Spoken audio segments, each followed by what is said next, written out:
Pessoal, vamos continuar o assunto das aulas anteriores que falavam sobre o conhecimento. E vocês podem acompanhar na página 42, começando pelo texto conhecer, o saber e o aprender.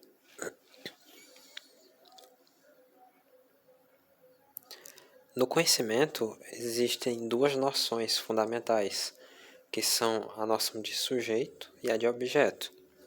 O sujeito, ele é o ser que sabe, que conhece, é o eu. Já o objeto é a realidade, o ser cognoscível, ou seja, aquilo que pode ser conhecido. O termo objeto é usado na filosofia no sentido de algo que pensamos, por exemplo. E este é um exemplo que o livro dá. O aluno que estuda para uma prova de matemática tem acesso ao objeto de estudo, ou seja, o assunto da prova, por meio da consciência, o sujeito, a consciência dessa pessoa que estuda para a prova de matemática. Então, a pessoa é o sujeito e o objeto seria o assunto da prova, por exemplo.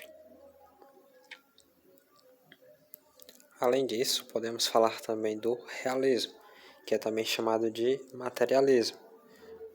As noções que temos dos objetos são representações fidedignas deste. Diante dessa perspectiva, os objetos condicionam o conhecimento. Em contrapartida, o idealismo defende que o sujeito tem predominância sobre o objeto. A representação da realidade é realizada pela formação de ideias. E além do realismo e do idealismo, nós podemos falar sobre o racionalismo. O termo racionalismo, ele se originou na palavra latina ratio, que significa razão. E essa corrente filosófica afirma que o único meio para se atingir a verdade é por intermédio da razão.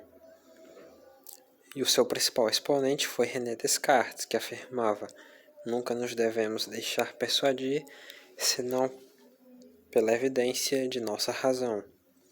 Ele também é famoso pela frase: penso, logo existo. Então, os racionalistas defendiam que o conhecimento empírico, ou seja, o conhecimento gerado pelos sentidos, consiste em um manancial de erros e contradições da realidade. Sendo assim, apenas a razão humana teria a capacidade de atingir a verdade plena e universal. Então, essa era a ideia do racionalismo, a de que a verdade só poderia ser alcançada por meio da razão. Por hoje é só, pessoal. Até a próxima aula.